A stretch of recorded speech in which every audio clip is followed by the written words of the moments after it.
Hello, my name is William Routledge and I've co-authored this presentation with William Lewin, my assessment partner.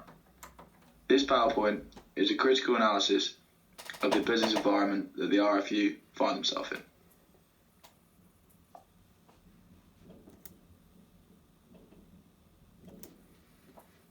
Presentation overview.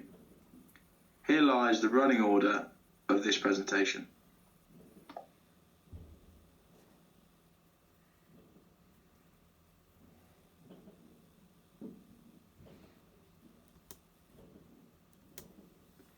Presentation aims. This presentation will provide extensive analysis of the RFU's internal and external business environments in relation to their business's strategy.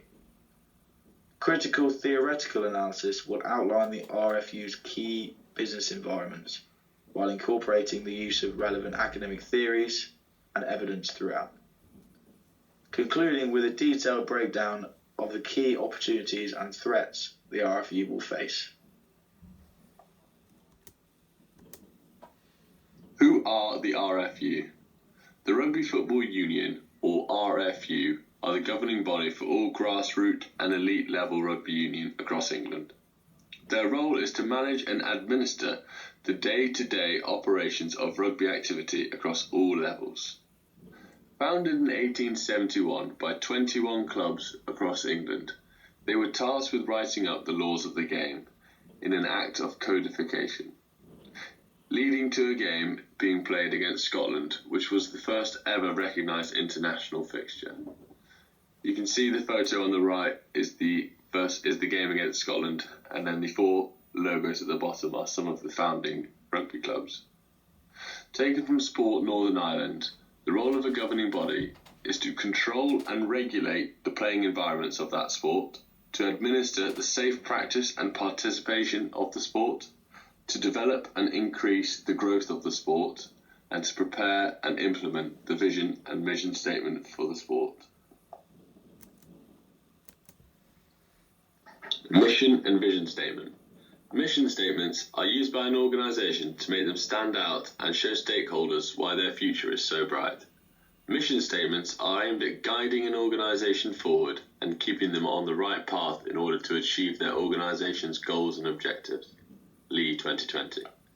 Alongside this, a vision statement is used to describe where an organisation aspires to be in the future. Often, mission and vision statements are combined together, but this can lead to confusion.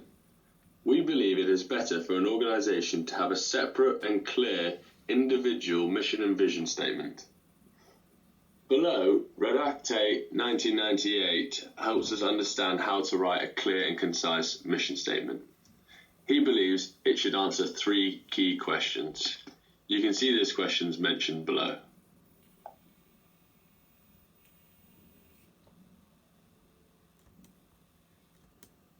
Mission and vision statement. In 2017, the RFU published a new 4-year strategic plan called The Game of Our Lives. Taken from this strategic plan, the RFU clearly identified their mission and vision statements.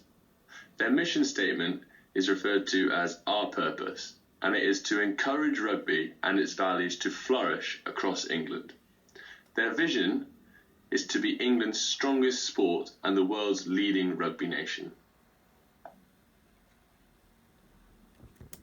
The table below analyses the strengths and weaknesses of the RFU's mission and vision statement.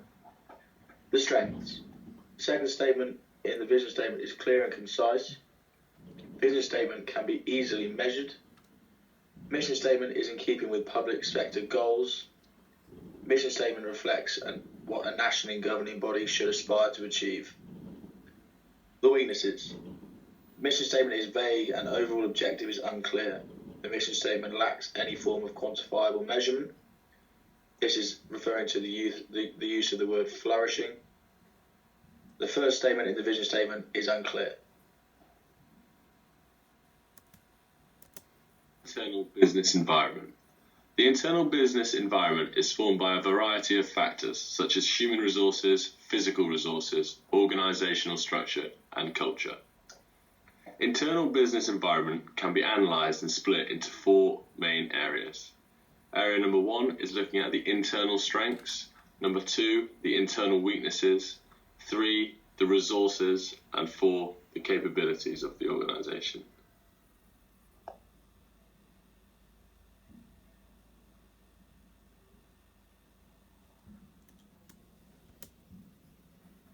The RFU's internal environment. Continuing on from the previous slide's literature, we have built a table which we believe incorporates the key areas of the internal environment. Below are the detailed analysis of each key area, strengths, resources, weaknesses, and culture. Within these are our key elements highlighted. Large amounts of funding to both grassroots and elite level rugby. The World Cup final in 2019 generated the UK audience of 12 million people. 100% of the RFU's board are made up of white, British, and people under the age of 40. 61% of the RFU's total revenue is invested back into rugby. The external business environment. External factors are commonly uncontrollable to an organisation. Understanding your organisation's external environment can help minimise the risk of failure whilst highlighting opportunities for growth. There is no structured method available to identify the external environment. PESTLE analysis can be used to identify external risks for an organisation despite being developed as a strategic management technique. In our opinion, PESTLE is a snapshot of the dynamic business environment, using a range of factors to help highlight potential impacts on an organisation's strategic plan. Throughout this slide, we have used extensive academic literature to help explain and understand all aspects of the external business environment. Over the course of the next 3 slides, we have broken down the key elements of the external business environment. We've done so by adopting a PESTLE analysis. Political. Number 1. Political movements highlighting head injury risk in sports for young participants. This saw 24,000 people sign a petition to get the game banned in primary schools. We deem this to be a threat because we saw the impact, meaning less participants in the game. However, the threat level is relatively low because in respective to the overall population, 24,000 is quite low. Secondly, we saw the government funding levels. We saw this, of course, to be a threat, and the reason is a reduction in government funding towards sport can have long-lasting effects, with the chief executive of the RFU pleading for financial support from the government to stop clubs disappearing. This is a high threat level. Economic. The first factor is COVID-19 based repercussions. This obviously has been identified as a threat. Due to no fan attendance at the Autumn Internationals, it resulted in a £22 million loss in revenue. We have highlighted this threat as medium. Secondly, GDP is down 9.2% since February of 2020, mainly due to the COVID-19 pandemic leaving the UK in a recession. This has also been identified as a threat because disposable income is lower now in households than ever before, which has resulted in less engagement in sport. This threat has been identified at a high level. Thirdly, funding cuts to the England Sevens team as a result of COVID-19. This has also been identified as a threat.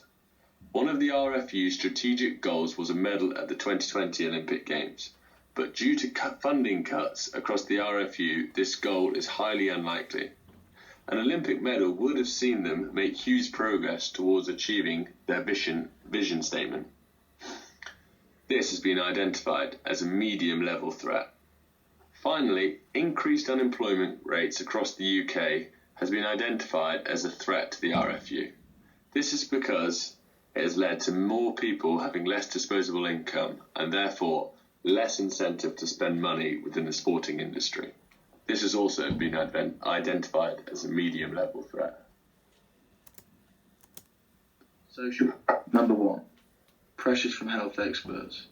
Health experts call for a ban on tackling in schools, quit in 2016. We've deemed this to be a threat because parents will feel pressure from the media and other sources to withdraw their child from participating in rugby activities. This is a low threat level. Number 2. Historically, rugby is played by the middle class demographic. We've deemed this an opportunity. This gives rugby a potentially untapped demographic of potential new players and fans. 20 of their 30-man squad were privately educated. This gives the RFU the opportunity to tap into participation from people who have a lower socio-economic background. Number 3, obesity levels. We've deemed this an opportunity. 20% of Year 6 children are classified as obese, the NHS 2020. Rugby is a game for all shapes and sizes. We've deemed this medium opportunity level. Number 4, discrimination against racism. We've deemed this an opportunity. All Premiership rugby clubs have shown support for Black Lives Matter movement, BBC Sport. Whereas throughout football across England, it appears racism is rife. This will allow people of all ethnic backgrounds a judgment-free route into a sport, thus hopefully increasing participation. We've deemed this a medium opportunity level. Technological, social media and marketing opportunities have been identified as an opportunity. With 45 million active social media users in the UK, the marketing environment has never been so accessible. Diversified marketing strategies via social media will help the RFU promote the game. This has been identified as a high opportunity. Secondly, online streaming services have been improved. This, again, is an opportunity because people can view rugby from all over the world at any moment due to online streaming services such as Sky Go, resulting in an increased engagement with elite level rugby. This has been identified as a medium opportunity. Finally, improved transport links have also been identified as an opportunity for the RFU. This is because increased transport links have resulted in both grassroots and elite level rugby becoming more accessible than ever. This is also a medium opportunity. Legal. Number 1. Due to COVID-19, all matches in the 2019-2020 season were either postponed or cancelled, and participation in the sport was made illegal by the government, meaning it was out of the RFU's control. We deem this to be a threat.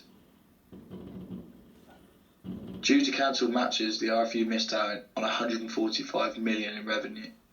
The RFU's Chief Executive Bill Sweeney says that the RFU rely on matches and events at Twickenham to bring in revenue. Sky Sports 2020. We deem this to be of high threat level. Secondly, the professional rugby was allowed to restart 2 months after football. Grassroots rugby has still not been allowed to go ahead, meaning rugby participants may have moved to sports such as football or golf, which have, and they've gone to play those sports instead. BBC Sport 2020. We've deemed this to be of medium threat level because we believe the pandemic will eventually pass and the traditions will uphold rugby as a sport. Secondly, post-pandemic projections deem this to be a threat because new rugby laws are set to be trialled to help prevent the spread of coronavirus. This could threaten the long-standing traditions of the game. We deem this to be of medium threat level. Environmental. Climate has been recognised as an opportunity. Like many other sports, rugby can be played all year round, but currently, rugby in the UK is primarily played over the winter months. We believe if rugby was to be played over the summer, this could increase participation rates. We have deemed this to be a low-level opportunity. Secondly, An emphasis on corporate social responsibilities has also been deemed an opportunity. The RFU's reusable plastic cup scheme at Twickenham has saved over 12 million single-use plastic cups going into landfill. What other schemes could the RFU implement to improve their corporate social responsibilities? This has also been deemed a high-level opportunity.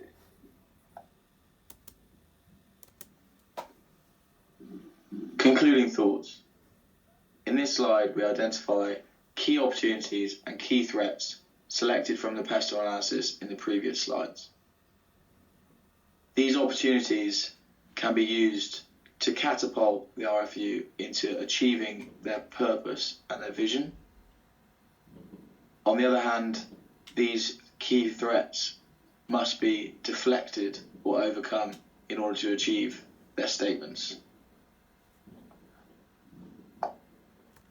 Firstly, the key opportunities we believe the RFU need to focus on in order to achieve their mission and vision statements are: firstly, the opportunities around improved social media platforms, which has led to an increased marketing opportunities and potentially an unlimited amount of engagement. Secondly, we believe that the middle class dominate participation in rugby, but if the RFU can tap into other social classes, then participation and engagement could increase massively. Thirdly, we feel that with England's rising obesity levels and increased awareness of a healthy, active lifestyle, the inclusiveness of rugby can facilitate overweight people. Many professional rugby players are deemed overweight and may help influence other obese players.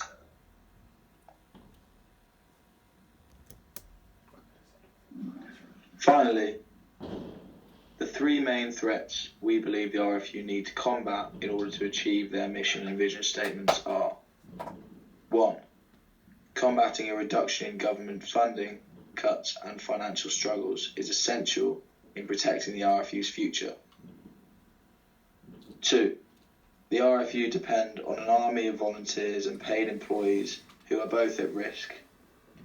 This financial insecurity threatens the overall engagement of the sport, both at the grassroots and elite level. 3.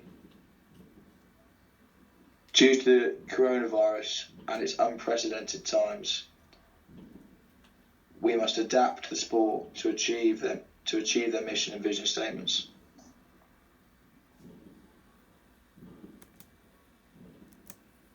Please see below a list of all the academic literature that we have incorporated and used throughout this presentation.